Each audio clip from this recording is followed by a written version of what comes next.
وعلى آله وأصحابه وأتباعه أجمعين أما بعد بین الاقوامی معاہدات پہ بات چل رہی ہے۔ اس وقت جو بین الاقوامی معاہدات جنہوں نے پوری دنیا کو جکڑا ہوا ہے، احسار میں لیا ہوا ہے، ان سب کی بنیاد انسانی حقوق کا charter, universal human rights charter. میں تھوڑا سا تعارف کرایا تھا۔ اقوام متحدہ کی جنرل اسمبلی نے 10 دسمبر 1948 کو منظور کیا تھا۔ اس کی 30 دفعات ہے، زندگی کے تقریباً تمام شعبوں کا احاطہ کرتی ہے عالمی سطح پر۔ ہم بھی اس کا حصہ ہیں، معاہدے میں شریک ہیں۔ وہ کہلاتا بین الاقوامی معاہدہ ہے لیکن عمل بین الاقوامی قانون ہے۔ اس کی خلاف ورزی پر کارروائیاں ہوتی ہیں، فوج کشی ہوتی ہے، اس کے کسی حکم کو نہ ماننے پر ناکہ بندی ہوتی ہے، اس کے کسی حکم سے انکار پر بائیکاٹ ہوتا ہے۔ معاہدے اور قانون کیا ہوتا ہے؟ جس کی خلاف ورزی کو برداشت نہ کیا جائے اور سزا تجویز ہو، قانون ہوتا ہے، معاہدہ ہوتا ہے، توڑ دے۔ لیکن چونکہ انسانی حقوق کے چارٹر کی کسی دفعہ کی خلاف ورزی پر تنبیہ بھی ہوتی ہے، پھر وارن کیا جاتا ہے، پھر وارننگ کے بعد پھر ناکہ بندی ہوتی ہے، پھر فوج کشی ہوتی ہے، حکومت تبدیل کی جاتی ہے۔ میں اس کہتا ہے کہ اس کا تعارف ہی 2-4 نشستوں میں عرض کروں گا وہ کیا ہے، لیکن اس سے پہلے میں تمہیدی بات کر رہا تھا کہ انسانی حقوق کا اسلامی تصور کیا ہے۔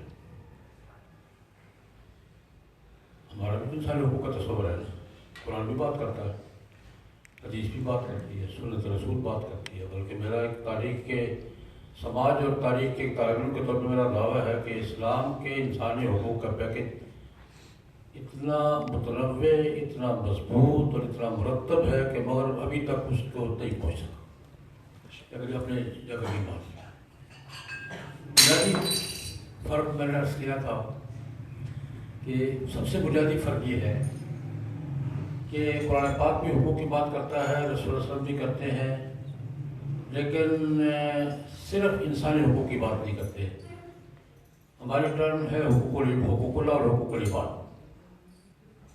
ہم پیدا کرنے والے خدا کی بات بھی کرتے ہیں اور ساتھ رہنے والے انسانوں کی بات بھی کرتے ہیں، مگر اب صرف ساتھ رہنے والے لوگوں کی بات کرتے ہیں۔ اللہ مغرب کے موضوع سے ہی خارج ہے، اور ہماری اس بنیادیں کیا ہے؟ حقوق اللہ اور حقوق العباد۔ پیدا کرنے والے رب کے بھی حقوق ہیں اور ساتھ رہنے والے انسانوں کے بھی حقوق ہیں۔ اس پر میں نے قرآن پاک کی ایک آیت شاید پڑھی تھی، یاد ہے؟ وَاعْبُدُوا اللَّهَ وَلَا تُشْرِكُوا بِهِ شَيْئًا، علم میں ہے۔ اور ایک حدیث بخاری شریف کی عرض کی تھی، تو کس کا واقعہ بیان کیا تھا؟ سلمان فارسی رضی اللہ عنہ۔ اور سلمان فارسی رضی اللہ عنہ کا وہ جملہ میں نے عرض کیا تھا کہ ہمارے ہیومن رائٹس کے تصور کی اساس ہے۔ وہ کیا کہا تھا انہوں نے ابو الدرداء رضی اللہ عنہ کو؟ اِنَّ لِرَبِّكَ عَلَيْكَ حَقًّا وَلِنَفْسِكَ عَلَيْكَ حَقًّا وَلِزَوْجِكَ عَلَيْكَ حَقًّا وَلِزَوْجِكَ عَلَيْكَ حَقًّا فَآتِ كُلَّ ذِي حَقٍّ حَقَّهُ۔ تیرے رب کے تجھ پر حقوق ہے، تیری جان کے تجھ پر حقوق ہے، تیری بیوی کے تجھ پر حقوق ہے، تیرے مہمان کے تجھ پر حقوق ہے۔ دین کا خلاصہ کیا ہے؟ فَآتِ كُلَّ ذِي حَقٍّ حَقَّهُ، جس کا تجھ پر حق ہے اس کے وقت پر اس کا حق ادا کرو۔ اللہ کے حق کے وقت میں اللہ کا حق، جان کے حق کے وقت میں جان کا حق، بیوی کے حق کے وقت میں بیوی کا حق، مہمان کے حق کے وقت میں مہمان کا حق۔ یہ میں نے پورا واقعہ بیان کیا تھا۔ آج ایک اور واقعہ عرض کرنا چاہوں۔ بخاری شریف میں یہ بھی تفصیل سے ہے، لیکن بخاری شریف میں بات تلاش کرنا ذرا مشکل ہوتا ہے۔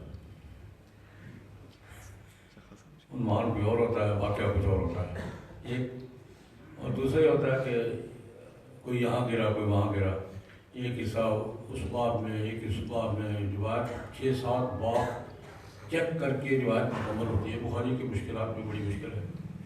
یہ واقعہ امام بخاری نے 6-7 جگہ اس کی روایات مختلف ٹکڑے ٹکڑے کر کے بیان کی ہے۔ میں سب کو سامنے رکھ کر خلاصہ، واقعے کا خلاصہ سے عامر بن العاص رضی اللہ تعالیٰ عنہ بڑے صحابہ میں سے ہیں اور دنیا عرب کے ذہین ترین لوگوں میں سے تھے۔ دہات عرب کہلاتے ہیں 4 آدمی، جس کو ایول جینیس کہتے ہیں۔ غضب کے سیاستدان تھے، غضب کے ذہین تھے، اور اسے مطالعہ کرنے کے بات کرتے اللہ پاک بہت سی مختلف صلاحیت ایک آدمی کو دیتے ہیں، لیکن A1 درجے کی ساری صلاحیتیں بہت کم لوگوں کو دیتے ہیں۔ ہو سکتا ہے ایک آدمی کو 4-5 صلاحیتیں ہوتا ہے، عام ہوتا ہے، لیکن ساری A1 درجے کی مشکل، اتنا تو کافی ہوتا ہے۔ ان میں عامر بن العاص کی ٹیبل ٹاک میں بھی A1 تھے، لڑائی میں بھی A1 تھے، ایڈمنسٹریشن میں بھی A1 تھے، جنرل بھی درجہ اول کے ہیں، سیاستدان بھی درجہ اول کے ہیں، ایڈمنسٹریشن بھی درجہ اول کے ہیں، ڈپلومیٹ بھی درجہ اول کے ہیں۔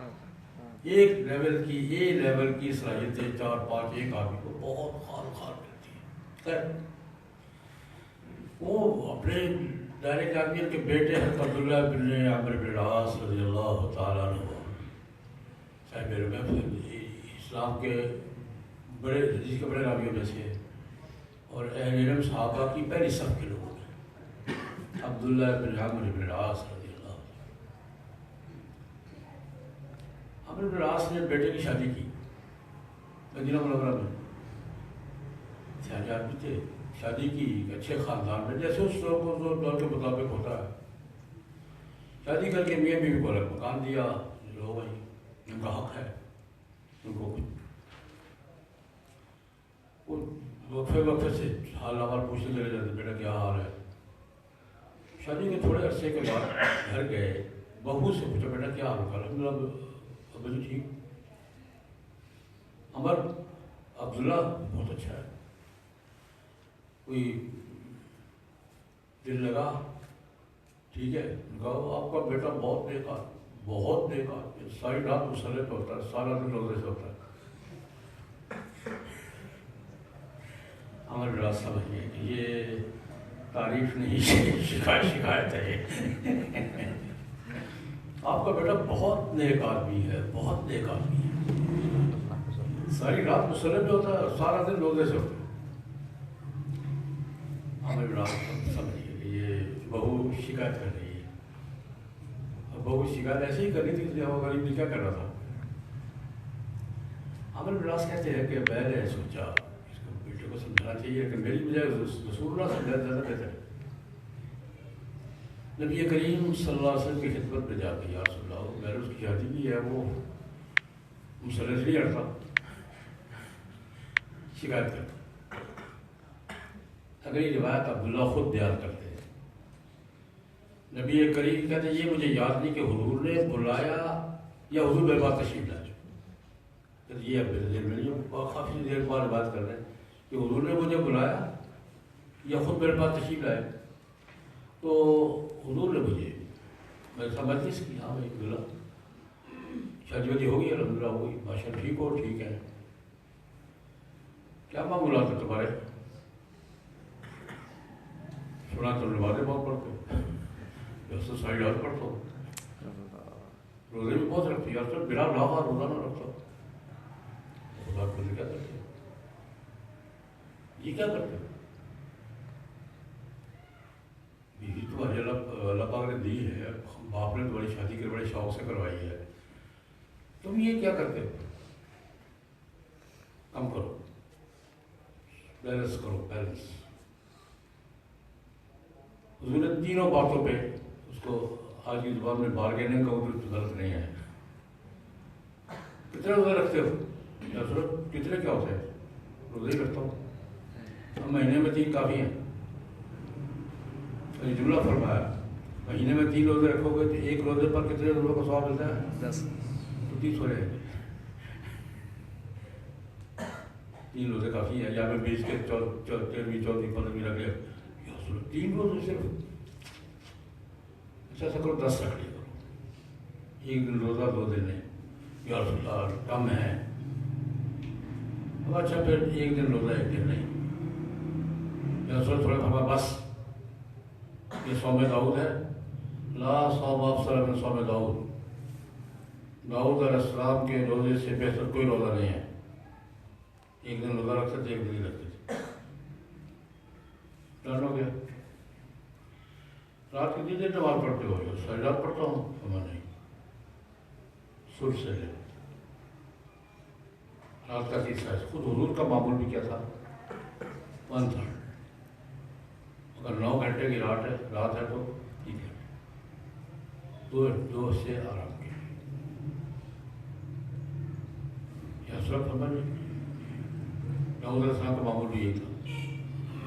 رات کا 30 ایسا اس سے زیادہ نہیں. بزرگ بھی پہلے سجدہ رات پڑھتا تھا. اللہ تعالیٰ نے کہا نہیں جناب ہم نے قرآن اس لیے نہیں اتارا کہ ما انزلنا علیک القرآن لتشقی. آپ کو مشکل میں ڈالنے کے لیے قرآن نہیں اتارا. صورت سے دیکھیں, اپنا ماحول دیکھیں, اپنا آرام حوال ضرور دیکھیں. تو اس کو منع کر دیا کہ تم تیسرے حصے سے زیادہ رات کو نہیں جاؤ گے, تو اسے آرام کرو. تیسری بات ہے قرآن پاک کتنا پڑھو اور بہت سارا پڑھو. مہینے میں کافی ہے. مہینے میں قرآن کافی ہے. یا رسول اللہ کافی ہے یار. 20 دن میں نہ پہلے ایک قرآن. اچھا 15 دن میں پڑھ لیا کرو. یا رسول تھوڑا 10 دن میں پڑھ لو. یا رسول تھوڑا ہے. ایک روایت میں 7 دن پہ آ گئے. یہ 7 منزلیں جو ہے نا 7 اس سے کم نہیں. اتنا پڑھو کہ 7 دن میں مکمل ہو جائے. اب ایک بات تو یہ اس یہاں حضور نے یہ ساری SOPs طے کر کے یہاں یہ وہی بات جو سلمان فارسی نے کس کو کہی تھی ابو الدرداء کو, وہی بات حضور نے اس کو فرمائی. اِنَّ لِنَفْسِكَ اِنَّ لِرَبِّكَ عَلَيْكَ حَقًّا وَلِعَيْنَيْكَ عَلَيْكَ حَقًّا. یہاں عینیک بھی ہے. وَلِنَفْسِكَ عَلَيْكَ حَقًّا وَلِزَوْجِكَ عَلَيْكَ حَقًّا وَلِزَوْجِكَ عَلَيْكَ. رب کے تیرے ہو گئی نماز اللہ کا حق ہے. آنکھوں کا حق بھی, نیند آنکھوں کا حق ہے. کھانا پینا پیٹ کا حق ہے. بیوی کے بھی حقوق ہے. اس کے بھی حقوق ہے. یہ تو وقت چاہیے اس کو. آنے جانے والے مہمانوں کے بھی حقوق ہے. فاتح الذین حق الحق ہو. جس کا جو وقت حق ہے وہ حق ادا کرو. ایک بات اور عبداللہ بن عمر جب آخر عمر میں روایت بیان کرتے ایک بڑی مزے کی بات کرتے ہیں. کہتے ہیں آپ جب بیان کریں نا آخری عمر میں لمبی عمر پائیے اپنا, یا لیتنی قبلت رخصت النبی صلی اللہ علیہ وسلم. وہ تو جوانی کا وقت تھا نا, جوانی کے جوش تھا. اس کو یہ کہتے تھوڑی ہے تھوڑی ہے تھوڑی ہے. پھر بڑھاپے میں آ کر مسئلہ پر بڑھاپے میں مسئلے بنتے ہیں. بوڑھوں سے پوچھو, میں بھی بوڑھا ہوں گئی. بڑھاپے میں آ کے مسئلے بنتے ہیں. جب بڑھاپے میں آ کر مشکلات پیش آئی نہیں یار. اب مسئلہ یہ بن گیا ہے کہ یہ 1 دن روزہ 1 دن نہیں, رات کا تیسرا حصہ عبادت اور کم از کم 7 دن میں قرآن پاک پورا کرنا ہے. اب یہ کمٹمنٹ کس کے ساتھ ہوئی ہے؟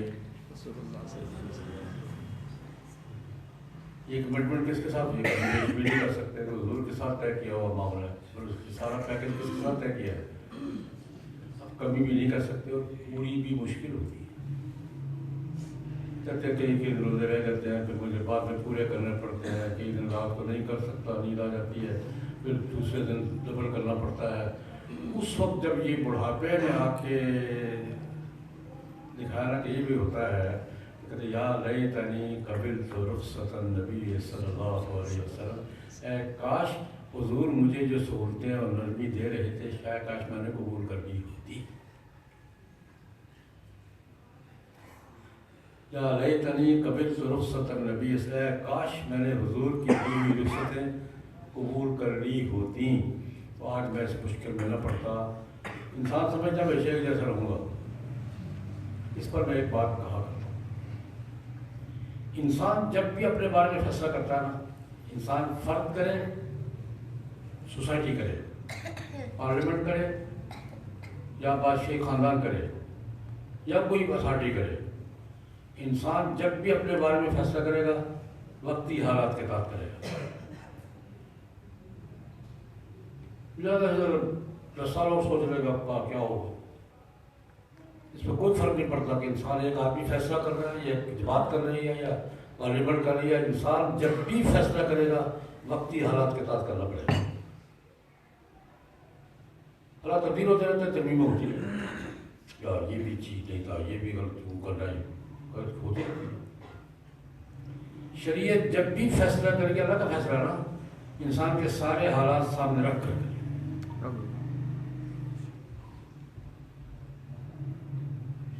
قرآن پاک جب بھی فیصلہ کرے گا کسی کے بارے میں سارے حالات سامنے رکھ. اس کو بڑھاپا بھی آنا ہے، اس میں بیمار بھی ہونا ہے، اس میں کمزور بھی ہونا ہے، اس کو مصروفیت بھی ہونی ہے. قرآن پاک سارے حالات سامنے رکھتا ہے. ایک جگہ ایک مثال دیتا ہوں، سورہ مزمل کا دوسرے رکوع میں اللہ پاک نے یہی بات بیان کی ہے، ان ربک یعلم انک تقوم ادنی من ثلثی اللیل ونصفہ وثلثہ وطائفۃ من الذین معک. پہلے یہ حکم تھا مکے میں رات کا اکثر حصہ یا نصف حصہ عبادت کیا کرو. ایک سال گزرا تو اللہ پاک نے کہا میں نے پریکٹس کروا لی ہے، عالم عالم تو سو مجھے پتا ہے تم پابندی نہیں کر سکو گے. عطا آ رہے میں نے پچھلا آرڈر واپس لے لیا. اب پڑھو صحیح جتنا پڑھ سکتے ہیں. فقرہ بات ہے میرا قرآن. پہلے آرڈر کیا تھا؟ آدھی رات یا آدھی سے کچھ زیادہ یا کچھ کم، یہ تم نے کیا کرنی ہے؟ قرآن پاک پڑھنا. سال رہا یہ صرف وہ عادی بنانا تھا، ماحول بن گیا ہے. عالم اللہ کو اکثر مجھے معلوم ہے، اللہ تو سو تم ہمیشہ نہیں پابندی کر سکو گے. اب آرڈر کیا ہو گیا؟ پڑھو ضرور. فقرہ ما جس طرح آسانی سے پڑھ سکو پڑھو. کیوں؟ عالمان سیقول منکم مرضی آخرون یضربون فی الارض یبتغون من فضل اللہ آخرون یقاتلون فی سبیل اللہ. کچھ تجارت کے لیے جائیں گے، کچھ جہاد کے لیے جائیں گے، کوئی بیمار ہو جائیں گے، سارے کیسے کریں گے؟ سارے حالات سامنے رکھ کر اللہ رب العزت نے فرمایا اور پکا آرڈر سارے حالات کا تجزیہ کر کے دیا کہ جناب رات کو کچھ پڑھ لیا کرو. کتنا؟ جتنا آسانی سے پڑھ. السلام علیکم. یہ میں نے عرض کیا، میں نے واقعہ عرض کیا کہ حضور نے یہ بات اپنی طرف سے بھی فرمائی تھی. انسانی حقوق کا اسلامی تصور یہ ہے، اللہ کے حقوق بھی ہیں، جان کا حق بھی ہے، فیملی کا حق بھی ہے، سوسائٹی کا حق بھی ہے، اور اس کو اللہ رب العزت نے حق قرار دیا ہے. یہ بات کہہ کے اس کو اللہ پاک نے احسان نہیں کر دے کہ یہ بات قرآن پاک نے بڑی بنیادی بات کی ہے. ایک دوسرے پر خرچ کرنا، ایک دوسرے کے حقوق، اس کو اللہ پاک نے احسان نہیں کہا. آتِ ذی القربى حقہ والمسکین وابن السبیل، قریبی رشتہ داروں کا حق ادا کرو، مسکین کا حق ادا کرو، مسافر کا حق ادا کرو. یہ حق ہے. فی اموالہم حق للسائل والمحروم، مانگنے والے کا بھی حق ہے، نہ مانگنے والے سفید پوش کا بھی حق ہے اس کا. اور ایک وعید بھی سنائی، احسان نہیں ہے، بڑی بنیادی بات ہے، یہ حق ہے اس کا، تمہارا احسان نہیں ہے. احسان جتلاؤ گا تو نیکی برباد ہو جائے گی. لا تبطلوا صدقاتکم بالمن والعذا. اگر کسی پر کسی ضرورت مند پر خرچ کر کے احسان جتلایا تو نیکی گئی، اگر اس کو اذیت پہنچائی تو نیکی گئی. کتنی سخت ہے جو قول معروف ومغفرۃ خیر من صدقۃ یتبعها اذی. کسی پر، کسی رشتہ دار پر، کسی مسکین پر، کسی مسافر پر، کسی مستحق پر خرچ کر کے اگر احسان جتلانا ہے، اس سے بہتر ہے کہ مت دو۔ غریبہ کا ترجمہ کیا ہے؟ قول معروف و مغفرہ، معافی بابا معافی، یہ مغفرت وہ ہے، معافی بابا اچھے طریقے سے ٹال دو، قول معروف اچھے طریقے سے ٹال دو، مغفرت معافی مانگ لو بابا نہیں، خیر یہ بہتر ہے من صدقۃ، اس صدقہ اور خرچ کرنے سے جس کے پیچھے اذیت پہنچا ہوگا، میرا تھوڑا وقت پہنچا یہ نہیں کی تھی۔ اللہ رب العزت کہتے ہیں یہ اس کا حق ہے، تمہارا احسان نہیں ہے۔ تمہارا میرے ایک واقعہ، یہ سب پوری تاریخ بھری پڑی ہے، قرآن پاک میں 20 آیات ہیں اور جناب نبی کریم کی سینکڑوں احادیث ہے، اس میں حضور نے حقوق کی بات کی ہے، حقوق میں توازن کی بات کی ہے، لیکن اس اہتمام کے ساتھ دو میں نے باتیں عرض کی۔ ایک بات یہ کہ اس طرح بندوں کے حق ہیں، اس طرح اللہ کا حق بھی ہے، اور دوسری بات یہ جو تم ایک دوسرے پر خرچ کرتے ہو یہ تمہارا احسان نہیں ہے، یہ اس کا کیا ہے؟ حق ہے۔ انشاءاللہ اگلے نشست سے اقوام متحدہ چارٹر میں چاہوں گا کہ آپ کے سامنے لاؤں اور اس پر کہ یہ کیا کہتے ہیں، ہم کیا کہتے ہیں، اور ہمارے SOPs کیا ہے، ہم کیا ہے، انشاءاللہ اگلی نشست۔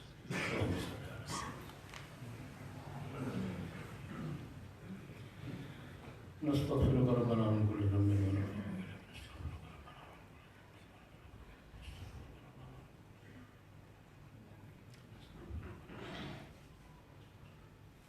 صلی اللہ تعالی علی خیر